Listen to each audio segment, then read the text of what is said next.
Shalom Bapak Ibu Saudara yang dikasihi Tuhan, salam sejahtera bagi kita semua.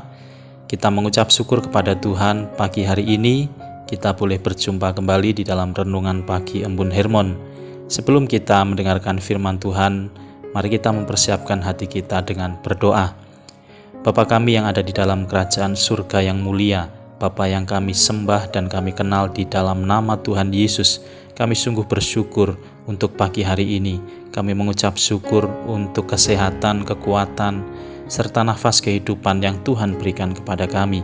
Kami percaya Tuhan, hari ini kalau kami boleh ada, semua adalah karena anugerah dan kemurahan Tuhan. Bapa, sebelum kami mendengar firman Tuhan, kiranya Engkau menolong setiap kami, buka hati dan pikiran kami, untuk kami boleh mengerti dan memahami tentang kebenaran firman yang akan kami dengar bersama-sama. Terima kasih Tuhan, berbicaralah kepada setiap kami, karena kami siap mendengarkannya. Di dalam nama Tuhan Yesus Kristus kami berdoa. Amin. Bapak Ibu Saudaraku yang terkasih dalam Tuhan Yesus, pembacaan firman Tuhan pagi hari ini dari surat Filipi pasal 3 ayat yang ke-10 sampai 11. Demikian firman Tuhan. Yang ku kehendaki ialah mengenal Dia dan kuasa kebangkitannya dan persekutuan dalam penderitaannya, di mana aku menjadi serupa dengan Dia dalam kematiannya, supaya aku akhirnya beroleh kebangkitan dari antara orang mati. Amin. Saudara yang dikasihi Tuhan Yesus, kehidupan beriman adalah proses mengenal Allah secara lebih mendalam. Jika saat ini kita lebih mengenal Allah daripada setahun yang lalu, maka kehidupan beriman kita sudah berjalan ke arah yang tepat. Yang terpenting di sini bukan seberapa jauh kita sudah berjalan, melainkan seberapa besar hasrat dan semangat kita untuk terus mengenal Allah dengan lebih baik lagi. Banyak orang Kristen yang hanya ingin dimengerti, diperhatikan, mengalami mujizat, dan hanya fokus menerima berkat dari Tuhan saja. Tetapi mereka enggan berusaha mengenal siapa Allah yang diimani dan dipercayai. Rasul Paulus mengatakan bahwa kita harus hidup dalam pengenalan akan Kristus. Artinya, kita tidak cukup hanya mengenal Allah lewat pikiran atau perasaan kita, melainkan kita harus semakin mengenal Allah lewat pengalaman-pengalaman rohani di dalam hidup kita. Paulus mengatakan dalam surat Filipi pasal 3 ayat 8, malahan segala sesuatu kuanggap rugi karena pengenalan akan Kristus Yesus Tuhanku lebih mulia daripada semuanya. Oleh karena Dialah aku telah melepaskan semuanya itu dan menganggapnya sampah, supaya aku memperoleh Kristus. Paulus rela membuang segala sesuatu yang dia miliki karena dia merasa bahwa pengenalan akan Yesus jauh lebih mulia daripada semua yang dia miliki. Pengenalan akan Kristus adalah dasar yang benar dari kehidupan kekristenan kita. Saudara yang dikasihi Tuhan, seringkali kita mendengar bahwa inti hidup yang diberkati dan disertai Tuhan adalah ketika kita selalu mengalami mujizat Tuhan. Benarkah demikian? Salah satu contoh nyata, ketika kita sakit dan kita berdoa, mohon kesembuhan, tetapi Tuhan belum menyembuhkan kita. Atau ketika kita sedang mengalami keterpurukan dalam hidup kita, dalam usaha atau bisnis kita, tetapi Tuhan belum memulihkan apa yang kita doakan. Apakah ini berarti hidup kita tidak disertai Tuhan? Jelas tidak demikian. Inti iman Kristen bukan berfokus kepada mujizat, tetapi berfokus kepada Allah yang menyatakan mujizat. Pengalaman yang sama terjadi dalam Perjanjian Baru, yaitu ketika Tuhan Yesus memberi makan 5.000 orang Israel. Tetapi mereka inilah yang menyaksikan dan bahkan makan makanan dari mujizat yang dilakukan oleh Tuhan Yesus. Namun mereka juga yang berteriak paling keras untuk menyalibkan Tuhan Yesus. Mereka inilah yang hanya minta makan roti saja dan tidak mau peduli kepada Sang Pemberi roti. Setiap orang yang datang kepada Yesus hanya untuk mencari kebutuhan hidup saja, maka tidak dapat mengenal Dia lebih dalam lagi.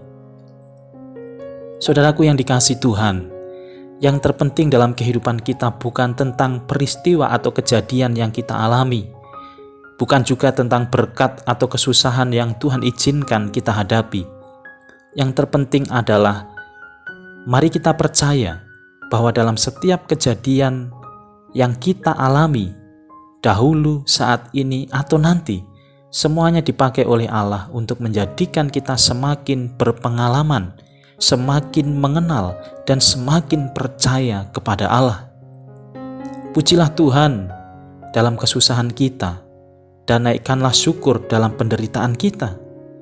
Kalau kita mengenal Allah melalui pengalaman rohani kita, maka pengalaman itulah yang merupakan kesempatan bagi kita untuk semakin diberkati oleh Tuhan. Allah kita tidak pernah menyembunyikan dirinya. Allah hidup dan bekerja melalui alam semesta, bahkan melalui setiap kejadian yang ada di dunia ini. Dia bekerja di ujung bumi, Dia juga bekerja di dalam hati kita. Ketika semakin kita yakin kepada Allah, maka kita akan semakin taat kepadanya. Dan semakin kita taat, maka kita semakin memiliki hubungan yang dalam dengan Allah. Semakin dalam hubungan kita dengan Allah, maka lenyaplah ketakutan dan kekhawatiran kita. Amin. Saudara yang dikasihi Tuhan, mari kita berdoa. Bapa di dalam surga, terima kasih Tuhan untuk berkat firman Tuhan pagi hari ini. Yang terpenting dalam hidup kami adalah semakin mengenal Engkau. Hasrat dan keinginan kami untuk terus semakin dalam mengenal Engkau di dalam kehidupan kami. Kami percaya mujizat, pengalaman, kejadian dan peristiwa yang kami alami itu adalah sarana yang dipakai oleh Tuhan untuk menjadikan kehidupan kami semakin berpengalaman dengan Tuhan. Tetapi biarlah kami bukan melihat kepada hasil atau mujizat yang kami terima, tetapi kami melihat kepada siapa yang memberi mujizat itu, yaitu Allah sendiri. Tuhan, terima kasih untuk setiap berkat Tuhan di dalam kehidupan kami. Kami bersyukur untuk setiap peristiwa yang kami boleh alami saat ini. Kami bersyukur Tuhan untuk setiap kejadian yang Tuhan izinkan hadir di sekitar kami, dalam keluarga kami, bahkan dalam kehidupan pribadi kami masing-masing. Kami juga menyadari di dalam setiap peristiwa yang kami alami, ada kesedihan, ada duka cita, ada kesusahan yang kami alami. Tetapi kami percaya Tuhan, bahwa di balik semua peristiwa itu, ada satu rencana Tuhan yang sungguh indah dan luar biasa bagi kami, yaitu yang menjadikan kami hidup di dalam pengalaman rohani dengan Tuhan. Kami mau bersyukur kepada Tuhan melalui penderitaan. Kami mau memuji Tuhan melalui setiap kesusahan yang boleh kami alami. Terima kasih Tuhan. Dan saat ini kami mau serahkan kehidupan kami sepanjang hari ini ya Tuhan. Baik pekerjaan, kehidupan, aktivitas pelayanan kami. Biarlah Tuhan yang akan menuntun, memimpin dan menyertai setiap langkah hidup kami. Hamba-Mu juga rindu berdoa dalam setiap pergumulan anak-anak Tuhan dimanapun kami berada, baik yang bergumul dengan kesehatan, baik yang bergumul dengan rumah tangga, baik yang bergumul dengan pekerjaannya, dengan pendidikannya, dengan pasangan hidupnya, dan apapun pergumulan yang saat ini sedang kami alami dan kami hadapi. Kami percaya biarlah kami yang sakit disembuhkan oleh kuasa darah Yesus, kami yang susah dihiburkan di dalam sukacita Roh Kudus, dan kami yang berbeban berat, Tuhan hadir memberi kelegaan kepada setiap kami. Terima kasih Tuhan, kami serahkan kehidupan kami sepanjang hari ini. Kami percaya belas kasihan Tuhan nyata bagi setiap kami. Saudaraku yang dikasihi Tuhan Yesus, arahkanlah hatimu kepada Allah dan terimalah berkat Tuhan. Tuhan memberkati engkau dan melindungi engkau. Tuhan menyinari engkau dengan wajah-Nya dan memberi engkau kasih karunia. Tuhan menghadapkan wajah-Nya kepadamu dan memberi engkau damai sejahtera. Di dalam nama Tuhan Yesus kami berdoa. Haleluya. Amin. Bapak Ibu Saudaraku yang dikasihi Tuhan Yesus, saya percaya kita semua diberkati dan dikuatkan melalui firman Tuhan pagi hari ini. Saya mengucapkan selamat beraktivitas, tetap semangat dan jaga kesehatan kita. Sampai bertemu kembali dalam renungan pagi esok hari. Tuhan Yesus memberkati.